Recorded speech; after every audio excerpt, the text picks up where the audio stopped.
नमस्कार। आरपी व्यास क्लासेस में आपका हार्दिक स्वागत है।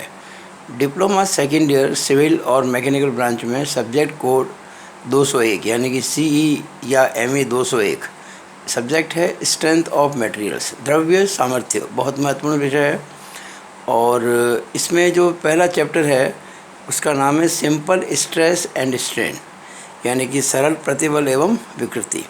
ये चैप्टर हम आज इस वीडियो नंबर 1 के माध्यम से शुरू कर रहे हैं और इसमें जो सबसे पहले आता है वो है various mechanical properties of materials यानी कि पदार्थों के विभिन्न यांत्रिक गुण।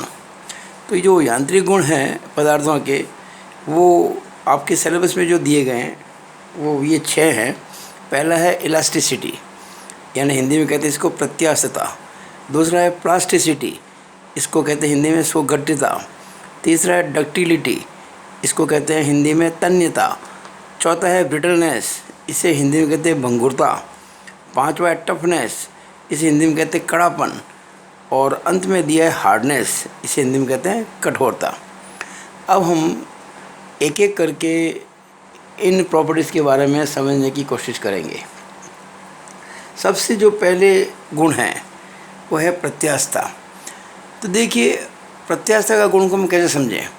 हम जब किसी भी मटेरियल पर बाहर से कोई फोर्स लगाते हैं तो उसमें डिफॉर्मेशन होता है, विकृति होती है, विकार होता है और पदार्थ के जो अणु होते हैं उनके बीच में आणविक बल होता है जिसे हम कहते हैं मॉलिक्यूलर फोर्स। वो इस विरूपण का विरोध करता है। जितना ज़्यादा ये आणविक बल होगा उतना ही ज़्यादा ये विरोध करेगा, लेकिन कब तक? एक निश्चित सीमा तक। वो निश्चित सीमा है प्रत्यास्थता की सीमा। यानी इस सीमा तक क्या होता है कि आप अगर बाहर से बल लगाएंगे तो वस्तु खींचेगी और जैसे ही बल को हटाएंगे वापस अपनी पूर्व स्थिति में आ जाएगी। तो ये जो गुण होता है इसे हम कहते हैं प्रत्यास्थता। यानी हम कह सकते हैं कि प्रत्यास्थता पदार्थ का वह गुण है अथवा प्रत्यास्थता पदार्थों का वह गुण है जिसके कारण बाह्य बल के प्रभाव से वो वस्तु खिंच जाती है, विकृत हो जाती है और जैसे ही बल को हटाते हैं वो अपनी पूर्व अवस्था में आ जाती है। It is that property of materials due to which it elongates due to applying external forces and when the external forces are removed the material comes into its original condition. तो ये जो है इसकी प्रॉपर्टी है elasticity. Actually बहुत सारे जो पदार्थ होते हैं उनमें कम या ज़्यादा इलास्टिसिटी होती है। जैसे आपके स्टील है, कॉपर है, ब्रास है, एल्यूमिनियम है, इवन लकड़ी है, कंक्रीट है। इनमें भी कुछ हद तक ये गुण होता है, कुछ हद तक होता है। हमें नहीं कहते कि ज़्यादा होता है, लेकिन सबसे ज़्यादा जो इलास्टिक मटेरियल है वर्ल्ड के अंदर वो है स्टील यानी कि इस्पात। तो इस्पात सबसे ज़्यादा इलास्टिक मटेरियल होता है। अब इस गुण के बाद में जो नंबर सेकंड आते हैं तो उन्होंने पढ़ लिया प्रत्यास्थता। इसके बाद आता है प्लास्टिसिटी यानी कि सुगठिता। ये बिल्कुल इलास्टिसिटी के अपोजिट है। जहाँ प्रत्यास्थता वह गुण है जिसके कारण कि बल लगाने से वस्तु खिंच जाए या विकृत हो जाए और बल को हटाते ही वापस अपनी पहले वाली स्थिति में आ जाए। यहाँ उल्टा है। यहाँ बल के लगाने से वस्तु खिंच जाती है लेकिन जब बल को हटाते हैं तो वापस जैसी पहले स्थिति थी वैसी नहीं आ पाती है। कुछ हद तक ही आ सकती है, बोले पूरा नहीं आ सकती। तो उसमें कुछ न कुछ डिफॉर्मेशन रह ही जाता है। तो उसको हम कहते हैं, इस गुण को हम कहते हैं सुगठिता यानी कि प्लास्टिसिटी। और ये गुण जो होता है पदार्थों का वो प्रत्यास्थता की सीमा के बाद में होता है। और इस गुण के कारण एक और प्रकार से इसकी व्याख्या होती है कि इस गुण के कारण पदार्थ जो होता है वो श्यान द्रव की तरह व्यवहार करता है यानी कि विस्कस लिक्विड। जैसे शहद है या कोई ऐसी विस्कोसिटी वाला होता है ना गुण जिसमें वो बहता है, पूरा फ्लो तो नहीं होता लेकिन कुछ हद तक ये विस्कस प्रॉपर्टी होती है। और ये जो प्रॉपर्टी होती है इलास्टिसिटी के बाद में आती है प्लास्टिसिटी के अंदर। और ये जो प्रॉपर्टी का एक बड़ा उपयोग भी है in the designing of structural members और इसमें अल्टीमेट लोड थ्योरी काम में आती है। प्लास्टिसिटी के बाद में हम पढ़ेंगे डक्टिलिटी यानी कि तन्यता। तन्यता पदार्थों का वह गुण है जिसके कारण जिसके कारण हम इन पे बल लगा के बहुत ज़्यादा विकृति उत्पन्न करके तारों के रूप में इसको डिफॉर्म कर सकते हैं, इसके तार बना सकते हैं। आप देखते होंगे जो बिजली के तार होते हैं नॉर्मली किसके बने होते हैं, कॉपर के बने होते हैं, कुछ एल्यूमिनियम के भी होते हैं। तो कॉपर जो होता है सबसे ज़्यादा डक्टाइल मटेरियल है, the most ductile material is copper. यानी हम कह सकते हैं कि पदार्थों का वह गुण जिसके कारण इनमें अत्यधिक विकृति उत्पन्न होकर तारों के रूप में खींचने की प्रवृत्ति उत्पन्न हो जाती है, और इसके कारण तारों के रूप को मतलब इसके कारण क्या होता है, इस पदार्थों को तारों के रूप में खींचा जा सकता है in the form of wires. तो ये गुण जो होता है सुगठिता और सामर्थ्य दोनों के उपस्थित होने के कारण होता है। यानी अगर डक्टिलिटी की जो प्रॉपर्टी होनी है किसी मटेरियल में, तो उसमें प्लास्टिसिटी और स्ट्रेंथ दोनों ही होनी चाहिए। अगर एक भी नहीं हुई तो वो डक्टाइल नहीं होगा। इसके बाद जो हम पढ़ेंगे डक्टिलिटी के बाद में, अच्छा इसमें एक बात और है डक्टिलिटी के अंदर, हम इसको जांचते कैसे हैं। देखिए अपन एक टेंसाइल टेस्ट करते हैं, उसके अंदर कैसे पता पड़ेगा ये जो मटेरियल है ये अपना जो मतलब डक्टाइल है। तो हम क्या करते हैं कि परसेंटेज एलोंगेशन, यानी कि उसकी लंबाई में कितनी प्रतिशत वृद्धि हुई है, और percentage decrease in the area, percentage reduction in the area, ये दो मेन फैक्टर्स होते हैं टू टेस्ट डक्टिलिटी। यानी जितनी ज़्यादा परसेंटेज इंक्रीज़ होगी लेंथ के अंदर, या जितना ज़्यादा परसेंटेज डिक्रीज़ होगा एरिया के अंदर, वो मटेरियल उतना ही ज़्यादा डक्टाइल कहलाएगा।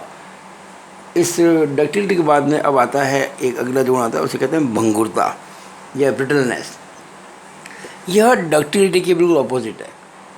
यह पदार्थों का वह गुण है जिसके कारण इन पर बाह्य चोट होने पे, हम बाहर से हथौड़े से चोट मारें या जोर से इस पर कोई झटके से चोट मारें, तो ये बिना विकृत हुए, बिना किसी विशेष पूर्व सूचना के विफल होकर टुकड़ों में विखंडित हो जाते हैं, यानी कि चूर चूर इसके टुकड़े हो जाते हैं। मतलब आप देखिएगा कास्ट आयरन है, हाई कार्बन स्टील है, आपके कंक्रीट है, स्टोन है, ग्लास है, ये जो है इनको हम कह सकते हैं ये ब्रिटल हैं, यानी कि भंगुर है। आप इन पे बाहर से चोट मारोगे, इनमें विकृति नहीं होगी, ये खींचेंगे नहीं, एकदम से टूट जाएंगे। अच्छा इसमें जो प्रॉपर्टी होती है ना ये ब्रिटलनेस की, ये होती है ड्यू टू कार्बन। कार्बन जितना ज़्यादा होगा वो पदार्थ उतना ही ज़्यादा ब्रिटल होगा। तो हम कह सकते हैं कि कास्ट आयरन जो है उसमें ब्रिटलनेस ज़्यादा होती है। अब भंगुरता के बाद में हम पढ़ेंगे टफनेस। टफनेस को कहते हैं अपन कड़ापन। अब देखिएगा टफनेस क्या है। अब देखिए कई बार क्या होता है कि पदार्थ के ऊपर जो बल लगते हैं, कभी तनाव यानी कि टेंसाइल, कभी संपीड़न यानी कि कंप्रेशन, कभी फोर्स ज़्यादा, कभी फोर्स कम, कभी झटका यानी शॉक लोड, शॉकिंग बोलते हैं इसको, झटके वाले बल एकदम से, तो कभी बहुत ज़्यादा कभी बहुत कम। तो ये जो सहन करने की क्षमता होती है ये पदार्थ में टफनेस के कारण होती है। हम इसको यूँ परिभाषित कर सकते हैं कि पदार्थों का वह गुण जिसके कारण इनमें बिना किसी फ्रैक्चर के, बिना ये टूटे, साइक्लिक और शॉक लोडिंग को पूर्व में एब्जॉर्ब एनर्जी के कारण सहन करने की क्षमता रखते हैं। यानी ये जो पदार्थ है जिनमें ये गुण होता है उनमें एनर्जी एब्जॉर्ब करने की बड़ी ज़बरदस्त क्षमता होती है। वो अपने अंदर एक एनर्जी एब्जॉर्ब कर लेते हैं, और वो एनर्जी होती है, वो जो ऊर्जा होती है, वो शॉकिंग लोड हो या साइक्लिक लोड हो, साइक्लिक मतलब लगातार चेंज होता रहता है, कभी कम कभी ज़्यादा, कभी टेंशन कभी कंप्रेशन, उसको सहन करने की क्षमता हो जाती है, और इस गुण को कहते हैं टफनेस। अब वो टफनेस को कैसे जांचते हैं, तो प्रैक्टिकल के अंदर आइजोड टेस्ट है, 4P टेस्ट, ये 2 टेस्ट होते हैं जो कि टफनेस को जांचने के काम में आते हैं। अच्छा अब टफनेस की कैसे पता पड़ता है कि ज़्यादा है कम है। आइजोड से तो क्या ठीक है, इंडिकेटर होता है जिससे पता पड़ जाता है स्टैंडर्ड से तुलना करने पर। लेकिन एक और इसका तरीका है, ये जो हम टेंसाइल टेस्ट करते हैं जिसको हम बाद में पढ़ेंगे, इसमें प्रतिबल और विकृति जो होती है, स्ट्रेन स्ट्रेन के बीच में ग्राफ होता है। हम स्ट्रेस स्ट्रेन ग्राफ के नीचे का जो एरिया है, the area under stress strain graph, it will give the toughness. जितना ये एरिया ज़्यादा होगा टफनेस ज़्यादा होगी, जितना ये एरिया कम होगा टफनेस कम होगी। और इसके बाद हम पढ़ेंगे हार्डनेस। टफनेस के बाद में पढ़ेंगे हार्डनेस। हार्डनेस जो होती है इसे कहते हैं अपन हिंदी में कठोरता। अब कठोरता क्या है? आप किसी चीज़ को खरोचो, यानी उस पर स्क्रैच लगाओ तो उस पर एक निशान बन जाए तो हम कहते हैं ये कठोर नहीं है। या आप किसी को इंडेंट करो, यानी इसको तो दबाओ तो, या उसमें छेद करने की कोशिश करो और तुरंत छेद हो जाए, तब तो वो कठोर नहीं है। और छेद ना हो तो वो कठोर है। तो हम कह सकते हैं कि पदार्थों का वह गुण जिसके कारण ये खरोचने का यानी कि स्क्रैचिंग का, घिसने का यानी कि एब्रेशन का, और गड्ढा बनाने या छेद होने की यानी कि इंडेंटेशन, इसका विरोध करते हैं। इस गुण को कहते हैं हार्डनेस, कठोरता। और आप देखेंगे कि जो दुनिया का सबसे ज़्यादा कठोर मटेरियल है, जो सबसे ज़्यादा कठोर, सबसे ज़्यादा हार्ड पदार्थ है, वो है डायमंड यानी कि हीरा। तभी तो हम हीरे से मतलब हीरे की ही बनाते हैं चीज़ें जांचने के लिए कठोरता। हम जो ये टेस्ट करते हैं ना, उसके अंदर भी हीरे का कहीं प्रयोग होता है। अब कुछ ऐसी प्रॉपर्टीज़ हैं जो आपके सिलेबस में लिखी हुई नहीं है, लेकिन जिनको जानना मेरे हिसाब से ज़रूरी है। दो बातें इसमें रह गई हैं। एक है आघातवर्जिता, इसे कहते हैं इंग्लिश में मेलिएबिलिटी।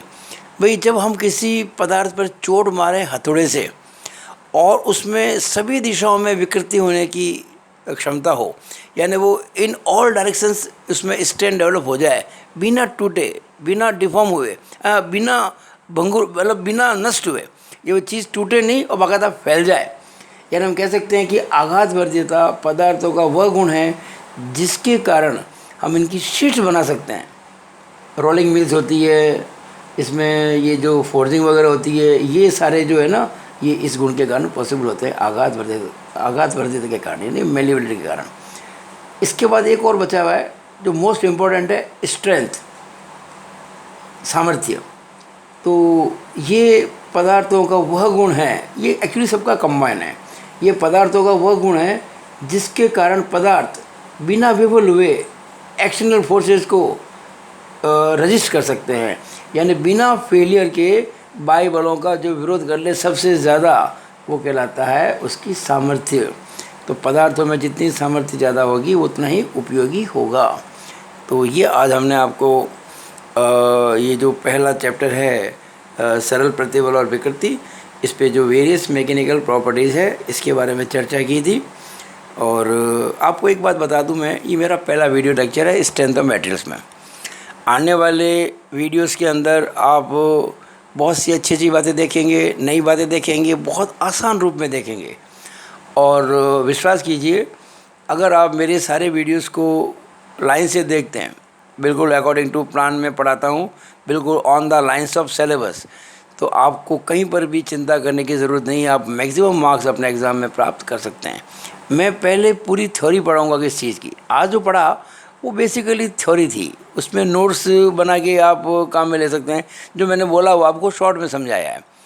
आप अपने खुद के अच्छे नोट्स बनाइएगा और कई किताबें इसमें कवर कीजिएगा। संक्षेप में मैंने बता दिया, डिटेल में आप खुद कर सकते हैं।